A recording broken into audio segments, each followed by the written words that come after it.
Hello students, मैं आचार्य वंदना और आज हम पढ़ने वाले हैं कक्षा 7वीं हिंदी बसंत भाग 2 पाठ कठपुतली। तो बच्चों, आपने पपेट शोज देखा होगा, है ना। तो पपेट शो को ही कहा जाता है हिंदी में कठपुतली। तो प्रस्तुत कविता जो दी गई है वो भवानी प्रसाद मिश्र द्वारा की है ना, यानी उनके द्वारा रचित है।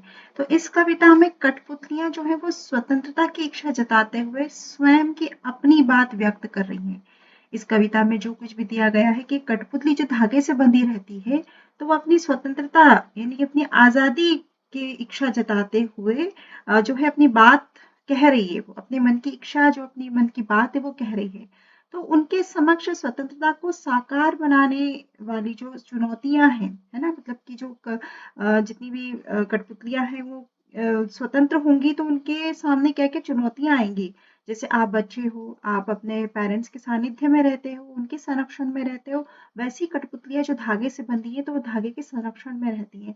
तो यही चुनौतियों के बारे में बताया गया है कि धागे से बंधी हुई जो कठपुतलियां हैं वो पराधीन है, यानी कि उस धागे के अधीन है। उन्हें दूसरों के इशारे पर नाचना पड़ता है ना। तो जिसका उन्हें बहुत दुख है। अब उन्हें इस बात का डिसएडवांटेज तो लग रहा है कि हमें धागों से बांध रखा है और हमें दूसरों के इशारों पर नाचना पड़ रहा है। लेकिन इस दुख से मुक्त होने के लिए एक कठपुतली जो है विद्रोह कर देती है। विद्रोह कर देती है यानी कि वो उन्हें समझाती है, क्योंकि वह अपने पैरों पर खड़ी होना चाहती है ना। तो एक कठपुतली जो है विद्रोह कर रही कि हम जो है दूसरों के इशारों पे नहीं नाचेंगे, हम धागे से नहीं बंधे रहेंगे, हम अपने पैरों पे खड़े होना चाहते हैं। और अन्य कठपुतलियों को उसकी बात अच्छी भी लगती है।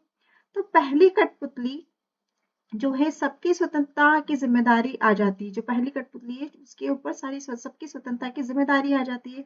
फिर वह सोचती है और उसे सोच समझकर जो है कदम उठाना चाहिए। अब वो क्या क्या सोचती है वो इन पंक्तियों में दिया गया है। चलिए देखते हैं क्या दिया गया है।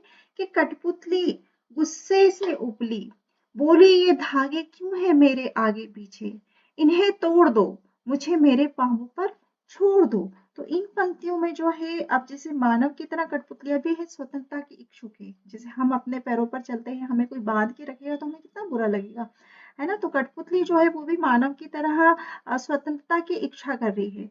और वो कह रही है कि उन्हें धागे में बंद कर रहना अच्छा नहीं लगता है, क्योंकि इससे वे पराधीनता के शिकार हो रही है। यानी कि उन्हें लग रहा है कि हम बंधे हुए हैं। अगर ये जो ऊपर हाथ दिखाई दे रहे हैं ये हमें नचाएंगे, हमें चलाएंगे, तभी हम नाच पाएंगे, तभी हम चल पाएंगे।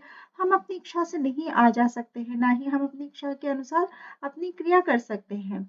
तो यहाँ वो कह रही है कि हमें इससे पराधीनता का एहसास हो रहा है।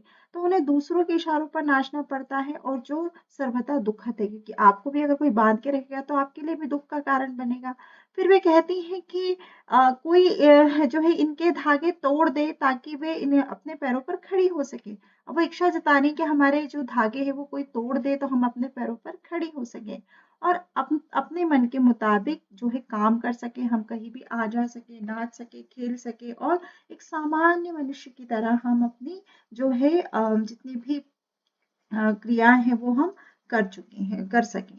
फिर आगे कहा जा रहा है, सुनकर बोली और कठपुतलियां कि हाँ बहुत दिन हुए हमें अपने मन के छंद छुए। अब और जो कठपुतलियां हैं वो उसका साथ दे रही हैं, और वो कह रही हैं कि दुख से बाहर निकलने के लिए एक कठपुतली जो है वो विद्रोह कर रही है ना। एक कठपुतली जो वो ये आवाज उठा रही है, विद्रोह कर रही है कि हमें हमारे ये धागे तोड़ दो। फिर वह अपने पैरों पे खड़ी होना चाहती है, तो उसकी बात अन्य कठपुतलियां जो हैं वो उनको अच्छी लग रही है, और स्वतंत्रता की चाहत मन में लिए वे कहती हैं, है ना, सबके मन में ये इच्छा आ जाती है कि नहीं हम स्वतंत्र होना चाहते हैं। और वे कहती हैं कि बहुत दिन हो गए हैं, मन के भीतर कभी जो है कविता सी कोई बात नहीं उठी है ना। मतलब कि मन की जो छंद, जो कविताएं रहती है वो छंद रूप में होती है। तो कह रही है कि हमारे मन में जो जितनी भी कविताएं हैं उनको हमने अपनी बात कही नहीं है। तो वो बात बहुत से ऐसे बहुत दिन हो गए हैं कि मन के भीतर कोई कविता जो है वो कविता की कोई बात नहीं उठी है। तो जिसमें छंद हो, लय हो, यानी कि जब हम प्रसन्न होते हैं तो हम गुनगुनाते हैं, हम गीत गाते हैं ना।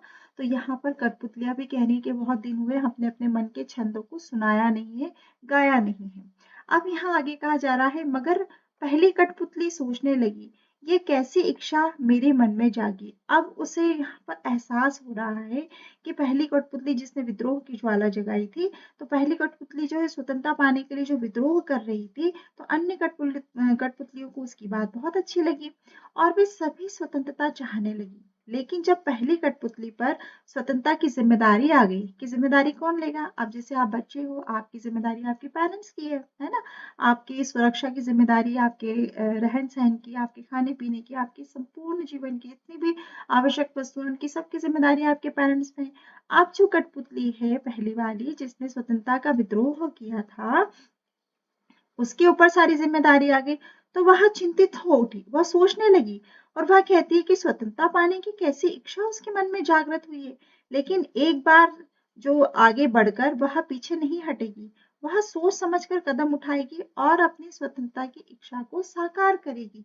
लेकिन अगर वो स्वतंत्र होती है तो उसे बाकी कठपुतलियों की भी जिम्मेदारी उठानी होगी और ये बहुत बड़ा निर्णय होता है कि जो खुद पराधीन है वो अगर स्वतंत्र हो जाएगा तो अपनी स्वतंत्रता की जिम्मेदारी तो उसकी स्वयं की होगी ही, साथ में जो अपने साथ की जो कठपुतली है उनकी भी जिम्मेदारी होगी। तो यहाँ पर कठपुतली जो है वो एक चिंतित होकर के और वो सोचने लगी कि मेरे मन में कैसी मन में ये मेरी इच्छा जागी है कि मैं स्वयं तो स्वतंत्र होना चाह रही हूँ और साथ में इन कठपुतलियों को भी स्वतंत्र करना चाह रही हूँ, तो क्या मैं इनकी जिम्मेदारी उठा पाऊंगी? क्या मैं इनको अपने पैरों पर खड़ा कर पाऊंगी? तो बच्चों ये थी हमारी कविता। तो मुझे उम्मीद है कि आपको बहुत अच्छे से समझ में आई होगी। थैंक यू सो मच बच्चों।